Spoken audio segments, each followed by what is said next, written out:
Welcome to my YouTube channel HR educational house मरमर छात्र छात्री सकल आजिर भिडिओत आमी आलोचना करिम नगाँव जिलार सोशियल साइंसर क्वेश्चन पेपारखन इते जी 45टा MCQ आछे हेइखिनि आमी डिस्काशन करिम। यदि तुमालोकर जिलात एग्जाम हो जोৱা নাই तेতিয়াह'লে এই क्वेश्चन पेपारটো तुमालोकर कारणे खूबই इम्पर्टेन्ट হয়, कारण এইবোৰৰ পৰাও तुमालोकर प्री बोर्ड एग्जामिनेशन तुमालोकर हाफ इयरली एग्जामिनेशन और तुमालोकर मेट्रिकतो এইবোৰৰ পৰাই क्वेश्चन আহিব। मरমৰ ছাত্ৰ ছাত্ৰীসকল तुमालोकर जिलात हाफ इयरली एग्जामिनेशन हो गले और प्री बोर्ड एग्जामिनेशन हो गले 7002824673 এইটো नम्बरत तुमालोके PDF आकारे क्वेश्चन पेपारबोर पठाई दिबा। मैं तुमालोকক हेबोर सल्यूशन करि दि दिम।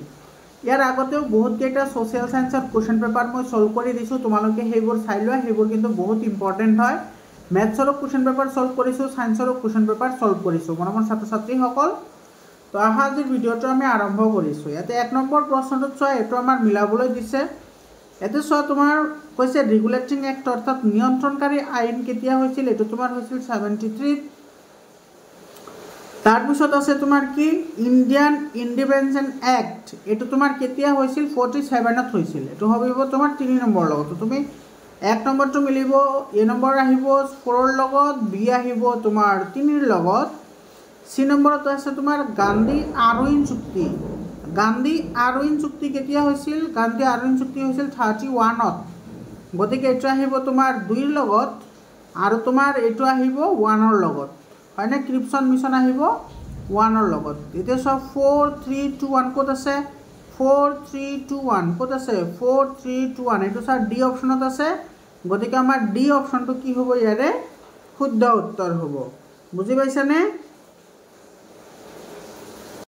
2 নম্বৰ কোৱেশ্চনটো চোৱা। 2 নম্বৰ কোৱেশ্চনত এটো কি কৈছে? ঘটনাসমূহ তোমাৰ কি কৰিবলৈ দিছে? এটো ইনক্ৰিজিং অৰ্ডাৰত সজাবলৈ দিছে। এটা চোৱা তোমাৰ দিছে সিভিল ডিজোবেন অৰ্থাৎ আইন অমান্য আন্দোলন, চৌৰাচুৰী ঘটনা, তাৰ পিছত গান্ধী আৰউইন চুক্তি, ভাৰত চৰকাৰৰ আইন আৰু তোমাৰ ভাৰত ত্যাগ আন্দোলন। তো ইয়াৰে তোমাৰ কি হ'ব? এ নম্বৰ অপশনটো কাৰেক্ট হ'ব। बाकी मरমৰ ছাত্ৰ ছাত্ৰীসকল যদি কোনোবা অপশন তোমালোকে ভুল দেখা পোৱা, কেতিয়াবা কমন মিস্টেক হ'ব পাৰে, তোমালোকে সেইখিনি কমেন্ট সেকশনত জনাই দিবা। মৰমৰ ছাত্ৰ ছাত্ৰীসকল তোমালোকক হেল্প কৰাৰ কাৰণে হোৱাটসএপ গ্ৰুপ বনোৱা হৈছে। হোৱাটসএপ গ্ৰুপৰ লিংকটো মই কমেন্ট সেকশনত দি দিছো। তোমালোকে কমেন্ট সেকশনত গৈ হোৱাটসএপ গ্ৰুপত জইন হোৱা সকলো ধৰণৰ সহায় তোমালোকে মোৰ চেনেলতে পাই যাবা। 3 নম্বৰ কোৱেশ্চনটো চোৱা। 3 নম্বৰ কোৱেশ্চনত তোমাৰ কি কৈছে? এতে বংগ বিভাজনৰ ক্ষেত্ৰত দুজন ব্ৰিটিছ বিষয়াই লৰ্ড কাৰ্জনক সহায় কৰিছিল আৰু তেওঁ কোন কোন আছিল? লৰ্ড কাৰ্জনক সহায় কৰা কোন কোন আছিল? এটো তোমাৰ আছিল বেমফিল্ড, ফুলাৰ আৰু হাৰ্বাৰ্ট ৰিজলি। তো বি অপশনটো কি হ'ব? কাৰেক্ট অপশন হ'ব। 4 নম্বৰ কোৱেশ্চনটো চোৱা। এছাৰশন আৰু ৰিজনিঙৰ কোৱেশ্চন হয়। এটা এছাৰশনত কি কৈছে? 1905 চনত বংগ বিভাজনৰ উদ্দেশ্য আছিল ক্ৰমবৰ্ধমান ভাৰতীয় জাতীয়বাদী আন্দোলন দুৰ্বল কৰা। এটো তোমাৰ কি হয়? কাৰেক্ট হয়। ব্ৰিটিছ চৰকাৰে প্ৰদক্ষিণৰ বৃহৎ আকাৰ আৰু প্ৰশাসনিক দক্ষতাৰ বাবে বিভাজনৰ প্ৰয়োজনীয়তা থকা বুলি দাবী কৰিছিল। এইটো তোমাৰ কি হয়? কাৰেক্ট হয়। গতিকে তোমাৰ এছাৰশন ৰিজন দুইটা শুদ্ধ হ'ব, লগতে ৰিজনটো এছাৰশনৰ শুদ্ধ ব্যাখ্যাও হ'ব। সি অপশনটো কাৰেক্ট অপশন হ'ব। 5 নম্বৰ কোৱেশ্চনটো চোৱা। ইয়াতে তোমাৰ কি কৈছে?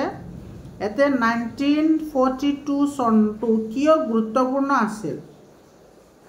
কিহৰ কাৰণে গুৰুত্বপূৰ্ণ আছিল? কাৰণ তেতিয়া তোমাৰ নন কোঅপাৰেশন মুভমেন্ট আছিল, সেই কাৰণে। তো তোমাৰ বি অপশনটো কি হ'ব? কাৰেক্ট অপশন হ'ব। বি অপশনটো কাৰেক্ট অপশন হ'ব। 6 নম্বৰ কোৱেশ্চনটো চোৱা। 6 নম্বৰ কোৱেশ্চনত তোমাৰ কি কৈছে? যিকোনো এজন মানুহক বিনা বিচাৰে কাৰাবাসত নিক্ষেপ কৰিবলৈ চৰকাৰক অধিকাৰ প্ৰদান কৰা আইনখন কি আছিল? এটো ৰাওলাট এক্ট আছিল, ৰাওলাট আইন। এটো তোমাৰ এ নম্বৰ অপশনটো কাৰেক্ট অপশন হ'ব। 7 নম্বৰ কোৱেশ্চনটো চোৱা। এছাৰশন ৰিজনিঙৰ প্ৰশ্ন হয়। এটো কি কৈছে? দ্য স্বদেশী movement aimed to promote Indian industries and reduce dependence of British goods।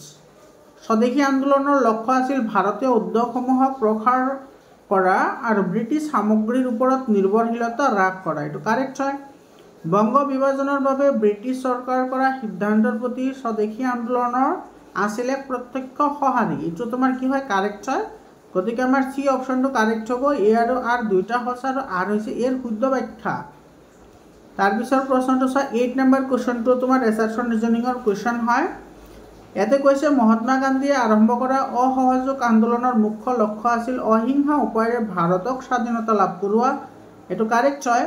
অসহযোগ আন্দোলনে ব্ৰিটিছ প্ৰতিষ্ঠান আৰু সামগ্ৰীৰ ব্যাপক বৰ্জনৰ লগত জড়িত আছিল আৰু ঔপনিৱেশিক শাসনৰ বিৰুদ্ধেও এক ঐক্যবদ্ধ শক্তি প্ৰদৰ্শন কৰিছিল। এইটো তোমাৰ কি হয় কাৰেক্ট হয়।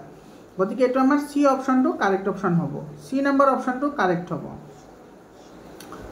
9 নম্বৰ কুৱেশ্যনটো চোৱা। 9 নম্বৰ কুৱেশ্যনটোত তোমাৰ কি কৈছে? 9 নম্বৰ কুৱেশ্যনটোত কৈছে 1942 চনৰ 8 আগষ্টৰ ভাৰতীয় ইতিহাসত উল্লেখ কৰা তলৰ কোনটো উক্তি শুদ্ধ হয়? সৰ্বভাৰতীয় জাতীয় কংগ্ৰেছ ভাৰতেক আন্দোলনৰ প্ৰস্তাৱ গ্ৰহণ কৰিছিল। এইটো কাৰেক্ট হয়। ইয়াৰে এ নম্বৰ অপশ্যনটো কি হ'ব? কাৰেক্ট অপশ্যন হ'ব। 10 নম্বৰ কুৱেশ্যনটো চোৱা। 10 নম্বৰ কুৱেশ্যনটোত তোমাৰ কি কৈছে? অসমীয়া অভিজাত শ্ৰেণীয়ে 1857 চনৰ বিদ্ৰোহত কিয় যোগদান কৰিছিল? এতে অসমীয়া ভাষাত শ্ৰেণীসমূহে ফুকন, বৰুৱা, ৰাজখোৱা আদিৰ দৰে পদবীসমূহ হেৰুৱাইছিল। এইটো কাৰেক্ট হয়। ব্ৰিটিছ বাহিৰৰ পৰা বেংগলী আৰু মাৰোৱাৰীসকল আনি অসমত কৰ সংগ্ৰহ কৰিবলৈ মৌজাদাৰ হিচাপে নিযুক্ত প্ৰদান কৰিছিল। এইটো কাৰেক্ট হয়। অসমীয়া অভিজাত শ্ৰেণীয়ে বিলাসী জীৱন হেৰুৱাইছিল কাৰণ ব্ৰিটিছে 1843 চনত অসমত দাসত্ব প্ৰথা বন্ধ কৰি দিছিল। এইটো কাৰেক্ট হয়। গতিকে ইয়াৰে গোটেইকেইটা কাৰেক্ট হ'ব। ডি অপশ্যনটো আমাৰ কাৰেক্ট অপশ্যন হ'ব। 11 নম্বৰ কুৱেশ্যনটো এছাৰশ্যন ৰিজনিঙৰ প্ৰশ্ন হয়। চ' এছাৰশ্যনত কি কৈছে? 1857 চনৰ ভাৰত অমান্য অংশত বিদ্ৰোহত ব্যাপক অংশগ্ৰহণ আৰু হিংসা দেখা পোৱাৰ বিপৰীতে অসমক বিদ্ৰোহ তুলনামূলকভাৱে দমন কৰা হৈছিল আৰু বহুলাংশে কেইজনমান গুৰুত্বপূৰ্ণ ব্যক্তিৰ মাজতে এই বিদ্ৰোহ তোমাৰ সীমাবদ্ধ হৈ আছিল। এইটো তোমাৰ কাৰেক্ট হয়। ব্ৰিটিছ চৰকাৰে উপনৈতিক প্ৰশাসনে অন্যান্য অঞ্চলৰ তুলনাত তুলনামূলকভাৱে সুস্থিৰ আৰু কম দমনমূলক নীতি প্ৰতিষ্ঠা কৰিছিল, যাৰ ফলত কম ব্যাপক অসন্তুষ্টি আৰু প্ৰতিৰোধৰ সৃষ্টি হৈছিল। এইটো তোমাৰ কি হয়? কাৰেক্ট হয়। গতিকে ইয়াৰো তোমাৰ কি হ'ব? সি অপশ্যনটো আমাৰ কাৰেক্ট অপশ্যন হ'ব। 12 নম্বৰ কুৱেশ্যনটো চাই এছাৰশ্যন ৰিজনিঙৰ কুৱেশ্যন হয়। ইয়াতে কি কৈছে? সত্যাগ্ৰহ এই বিশ্বাসত শিপাইছিল যে নৈতিক শক্তি শাৰীৰিক শক্তিতকৈ শক্তিশালী। এইটো তোমাৰ কি হয়? কাৰেক্ট হয়। আৰু মহাত্মা গান্ধীয়ে বিশ্বাস কৰিছিল যে সিংহৰ আশ্ৰয় লোৱাটোৱে ব্ৰিটিছ স্বাধীনতাৰ প্ৰক্ৰিয়া ক্ষিপ্ৰ প্ৰকাৰে প্ৰদান কৰিবলৈ বাধ্য কৰিব। এইটো তোমাৰ মিছা কথা। কাৰণ মহাত্মা গান্ধীয়ে কেতিয়াও তোমাৰ কি কৰা নাছিল? হিংসাৰ প্ৰতি কেতিয়াও তোমাৰ সঁহাৰি জনোৱা নাছিল। কিন্তু ইয়াতে কৈছে যে দেশ স্বাধীন কৰিবলৈ হ'লে হিংসাৰ আশ্ৰয় ল'ব লাগিব। গতিকে এইটো আমাৰ কি হ'ব? মিছা হ'ব। অৰ্থাৎ এছাৰশ্যনটো সঁচা হয়, ৰিজনটো মিছা হয়। ক'ত আছে? এছাৰশ্যনটো সঁচা, ৰিজনটো মিছা। এইটো তোমাৰ চোৱা এ নম্বৰ অপশ্যনত আছে। গতিকে আমাৰ এ নম্বৰ অপশ্যনটো কাৰেক্ট অপশ্যন হ'ব। তাৰপিছৰ কুৱেশ্যনটো চোৱা।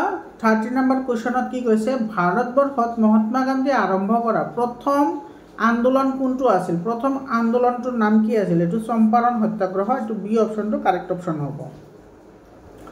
14 নম্বৰ কুৱেশ্যনটোত কি কৈছে চোৱা? উত্তৰ কাছাৰ জনজাতীয় বিদ্ৰোহৰ নেতৃত্ব দিয়া কোনজন ব্যক্তি আছিল? এইটো কৈছে কাছাৰৰ কথা কৈছে। কাছাৰৰ কথা ক'লে হ'লে তোমাৰ কোন হ'ব? এইটো উকিয়াং নংবা হ'ব। এইটো বি অপশ্যনটো কাৰেক্ট অপশ্যন হ'ব। তাৰপিছত কৈছে অসম ৰায়ট মানে কি? অসম ৰায়ট মানে কি আছিল? The anti British movement of the first decade of 20th century. এইটো তোমাৰ এ নম্বৰ অপশ্যনটোৱে কি হ'ব? ইয়াৰে কাৰেক্ট অপশ্যন হ'ব। এ নম্বৰ অপশ্যনটোৱে কাৰেক্ট হ'ব। তাৰপিছত তোমাৰ 16 নম্বৰ কুৱেশ্যনটোত চোৱা। তোমাৰ কি কৈছে? ইয়াতে পৃথিৱীৰ আনুমানিক বয়স কিমান? সেইটো 4700 মিলিয়ন ইয়াৰ্ছ। এইটো তোমাৰ বি অপশ্যনটো কাৰেক্ট অপশ্যন হ'ব। 17 নম্বৰ কুৱেশ্যনটোত কি কৈছে? তলত দিয়া পৰিঘটনাবোৰ ক্ৰম অনুসৰি বিবেচনা কৰা। ক্ৰম অনুসৰি তুমি এইটো কি কৰিব লাগে? সজাব লাগে।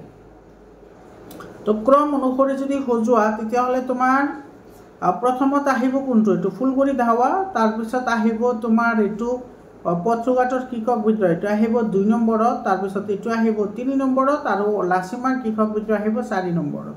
গতিকে এইটো তোমাৰ হ'ব 1, 3, 4, 2। এইটো তোমাৰ এ নম্বৰ অপশ্যনটো কি হ'ব? কাৰেক্ট অপশ্যন হ'ব। তাৰপিছত তোমাৰ ইফালে চোৱা। তোমাৰ ইয়াতে 18 নম্বৰ কুৱেশ্যনটো তোমাৰ কি হয়? এছাৰশ্যন আৰু ৰিজনিঙৰ কুৱেশ্যন হয়। তো এছাৰশ্যন আৰু ৰিজনিঙৰ কুৱেশ্যনটো তোমাৰ এছাৰশ্যনত কি কৈছে চোৱা? অসমত ফুলগুৰি কৃষক বিদ্ৰোহ ব্ৰিটিছ শাসনৰ বিৰুদ্ধে উল্লেখযোগ্য কৃষক বিদ্ৰোহ আছিল। এইটো তোমাৰ কি হয়? কাৰেক্ট হয়। এইটো তোমাৰ কাৰেক্ট হয়। এইটো কাৰেক্ট এছাৰশ্যনটো। ৰিজনত কৈছে ফুলগুৰি কৃষক গোটে মূলত আহু আৰু পাণ তামোল খেতিৰ ওপৰত আৰোপ কৰা কৰৰ ফলত হৈছিল, যিবোৰ স্থানীয় কৃষকসকলৰ বাবে আয়ৰ মূল উৎস আছিল। এইটো তোমাৰ কি হয় কাৰেক্ট হয়, গতিকে আমাৰ চি অপশ্যনটো কাৰেক্ট অপশ্যন হ'ব। ইয়াৰ আৰু দুটা শুদ্ধ আৰু আন হৈছে শুদ্ধ ব্যাখ্যা। 19 নম্বৰ কুৱেশ্যনটো চোৱা। 19 নম্বৰ কুৱেশ্যনত কি কৈছে, ক্ৰিপছন মিছনৰ বিফলতাই ভাৰতীয় স্বাধীনতা আন্দোলনত কি প্ৰভাৱ পেলাইছিল? ভাৰতৰ ওপৰত ইংৰাজৰ দখল শক্তিশালী কৰিছিল, এইটো নহয়।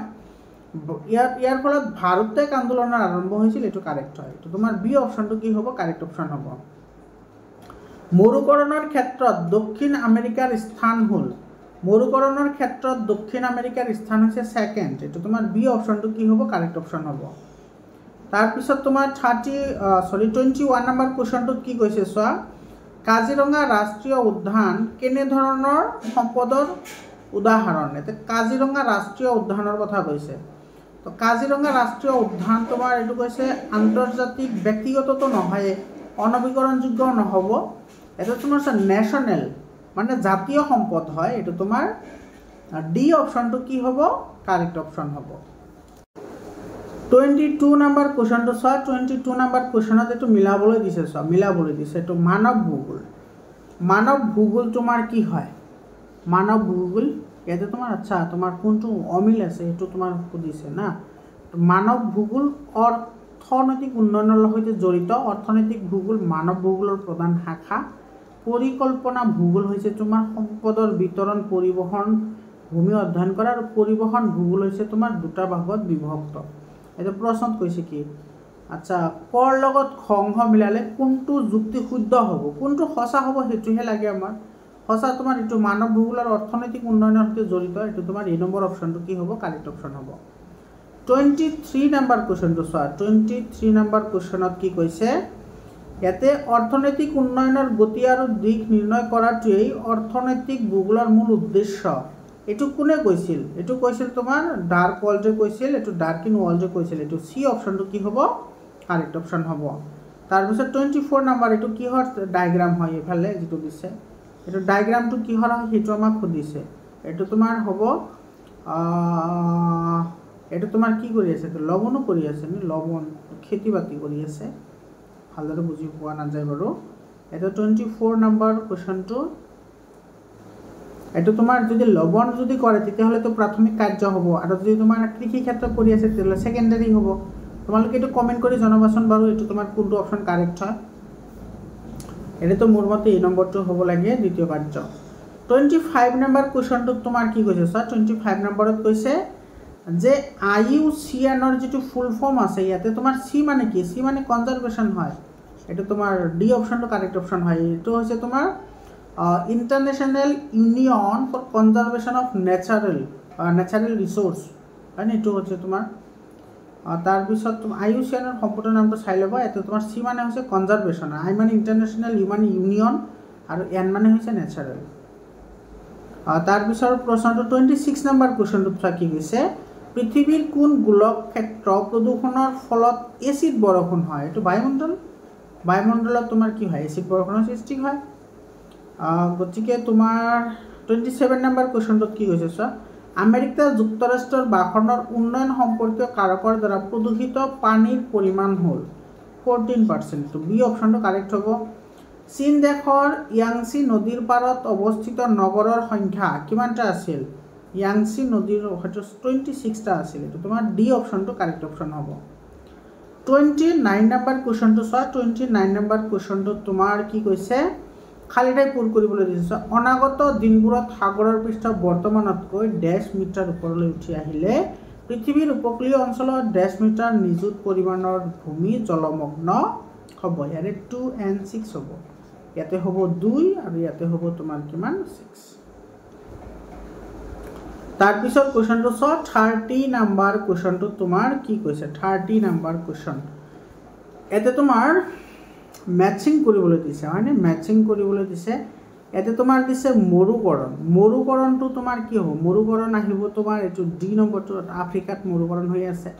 তাৰপিছত তোমাৰ 2 নম্বৰ আছে 27%। 27%টো আছে নৰ্থ আমেৰিকাৰ।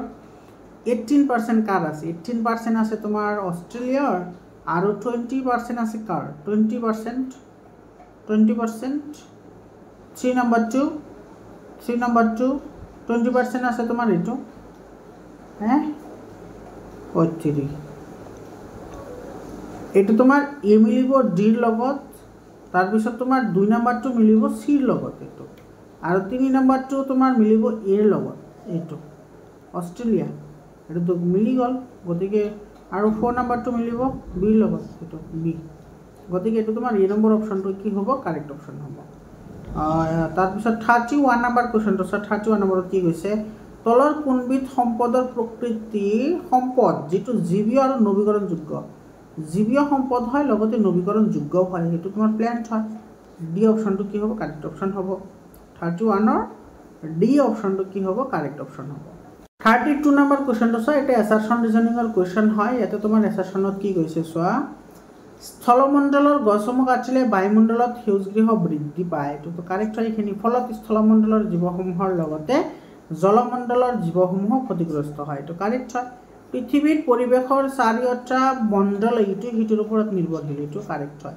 সেইকাৰণে তোমাৰ যদি বায়ুমণ্ডল নষ্ট হয় তেতিয়াহ'লে জলমণ্ডল নষ্ট হ'ব জলমণ্ডল নষ্ট হ'লে বায়ুমণ্ডল নষ্ট হ'ব গতিকে এইটো তোমাৰ সি অপশ্যনটো কাৰেক্ট হ'ব এছাৰশ্যন ৰিজন দুটা শুদ্ধ লগতে ৰিজনটো এছাৰশ্যনৰ শুদ্ধ ব্যাখ্যাও হয় 33 নম্বৰ কুৱেশ্যনটো চোৱা কি কৈছে আমাৰ পৃথিৱী গৰ্ভত পানীৰ পৰিমাণ সীমিত তলত কোনটো উপায়ে সংৰক্ষণৰ বাবে উপযুক্ত বুলি বিবেচনা কৰিম এইটো তোমাৰ বৃষ্টি জল অৰ্থাৎ তোমাৰ কি বৰষুণৰ পানী সংগ্ৰহ কৰিব লাগিব সি অপশ্যনটো কাৰেক্ট অপশ্যন হ'ব সিমেন্ট উদ্যোগ এটাৰ লগত জড়িত কোনটো যুক্তি খাপ খায় সিমেন্ট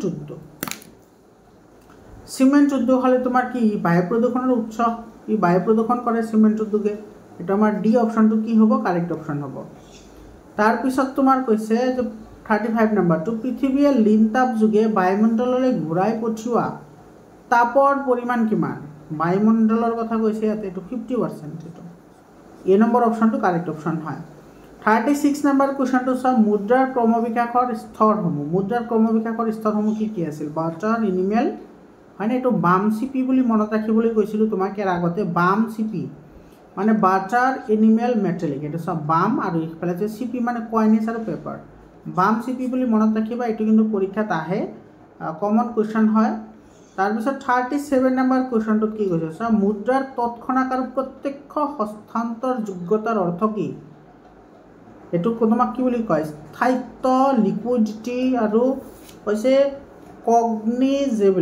কগনিজেবিলিটিটো নহয় সাদৃশ্যতাও নহয় স্থানান্তৰৰ কথা কৈছে তো লিকুইডিটি হ'ব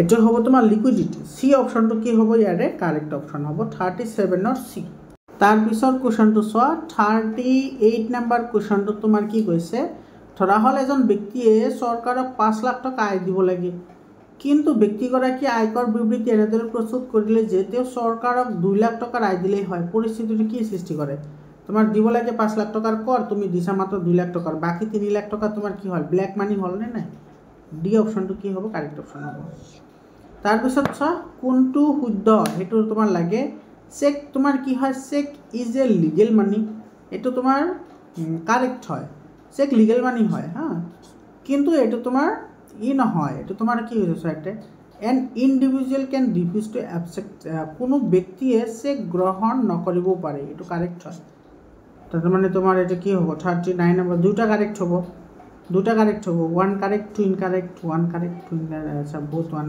সি অপশ্যনটো কি হ'ব কাৰেক্ট অপশ্যন হ'ব চেক এটা তোমাৰ কি হয় বিহিত মুদ্ৰা নে অবিহিত মুদ্ৰা চেক বিহিত মুদ্ৰা হয় কিন্তু এইটো তোমাৰ কোনেও গ্ৰহণ কৰিব পাৰে নকৰিব পাৰে কোনো চৰকাৰী বাধকতা নাই বুজি পাইছানে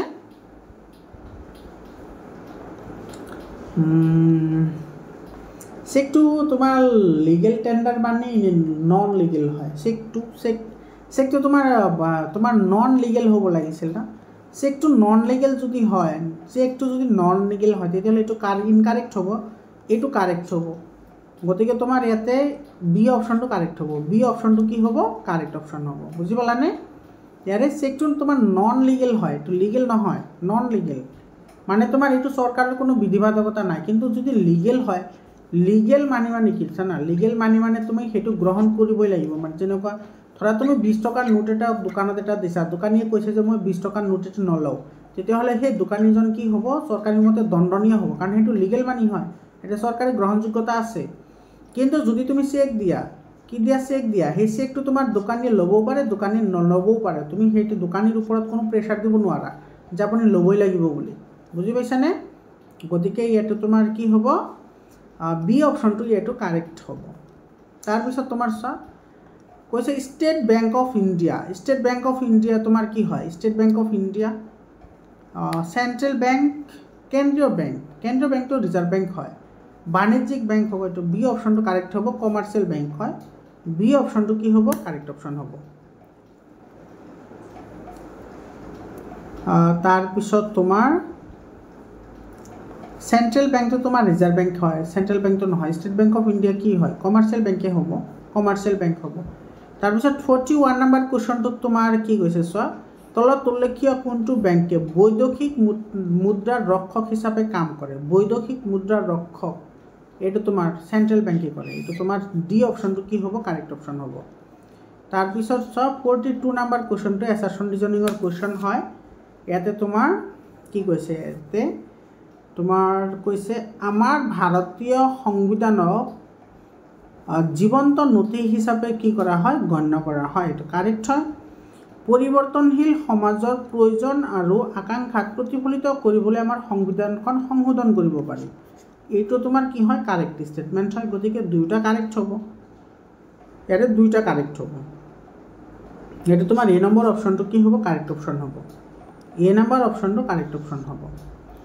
43 নম্বৰ কুৱেশ্যনটো চোৱা, এইটো তোমাৰ এছাৰশ্যন ৰিজনিঙৰ কুৱেশ্যন হয়। ইয়াতে তোমাৰ কি কৈছে?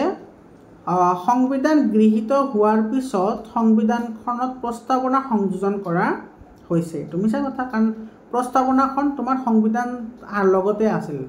গ্ৰহণ কৰাৰ পিছত যে প্ৰস্তাৱনা বনোৱা হৈছে সেইটো নহয়, কিন্তু এইটো সংশোধন কৰা হৈছে। 1976 চনৰ 42তম সংশোধনী আইনখনৰ জৰিয়তে প্ৰস্তাৱনা অন্তৰ্ভুক্ত কৰা হৈছিল। এইটো তোমাৰ কি হয়? কাৰেক্ট ষ্টেটমেণ্ট হয়। গতিকে এইটো তোমাৰ কি হ'ব? এ ফলছ বাট আৰ ট্ৰু, ডি অপশ্যনটো কি হ'ব? কাৰেক্ট অপশ্যন হ'ব। 44 নম্বৰ কুৱেশ্যনটোত কি কৈছে চোৱা, চাকাৰীয়া আয়োগ গঠনৰ মূল কাৰণ কি আছিল? চাকাৰীয়া আয়োগৰ গঠন, চাকাৰীয়া আয়োগৰ গঠন কেন্দ্ৰ আৰু ৰাজ্যসমূহক সহযোগিতা কৰা, কেন্দ্ৰ আৰু ৰাজ্যৰ মাজত থকা সংঘাত নিৰাময় কৰা, to resolve the conflict between centre and the states, to protect the sovereignty and integrity of the country. এইটো চি অপশ্যনটো কি হ'ব? কাৰেক্ট অপশ্যন হ'ব 44-ৰ। তাৰপিছত 45 নম্বৰ কুৱেশ্যনটো চোৱা। 45 নম্বৰ কৈছে তলৰ কোনজন ব্যক্তি খচৰা সমিতিৰ সদস্য নাছিল? খাইতান আছিল, মুন্সিও আছিল, গোপাল স্বামীও আছিল, কিন্তু ৰাও নাছিল। এইটো বি অপশ্যনটো কি হ'ব? কাৰেক্ট অপশ্যন হ'ব। মৰমৰ ছাত্ৰ ছাত্ৰীসকল, এইখিনি আছিল 45টা MCQ। মৰমৰ ছাত্ৰ ছাত্ৰীসকল, তোমালোকে হোৱাটছআপ গ্ৰুপত জইন হোৱা। তোমালোকক সহায়কাৰৰ কাৰণে হোৱাটছআপ গ্ৰুপ বনোৱা হৈছে। হোৱাটছআপ গ্ৰুপৰ যিটো লিংক আছে সেইটো মই ডেছক্ৰিপশ্যনত দি দিছোঁ, লগতে তোমাৰ কমেণ্ট ছেকশ্যনতো দি দিছোঁ। তোমালোকে কমেণ্ট ছেকশ্যনত গৈ তোমালোকে হোৱাটছআপ গ্ৰুপত জইন হোৱা। তোমালোকৰ মেট্ৰিক পৰীক্ষাৰ কাৰণে সকলো ধৰণৰ সহায় মই তোমালোকক কৰিম। মৰমৰ ছাত্ৰ ছাত্ৰীসকল, মেথছৰো কুৱেশ্যন পেপাৰ ছল্ভ কৰা হৈছে, তোমালোকে সেইবোৰ চাই লোৱা কেনেকুৱা ধৰণৰ প্ৰশ্ন আহিছে। আজিৰ কাৰণে এইখিনিয়ে, আকৌ লগ পাম বেলেগ এটা ভিডিঅ'লৈ। ধন্যবাদ।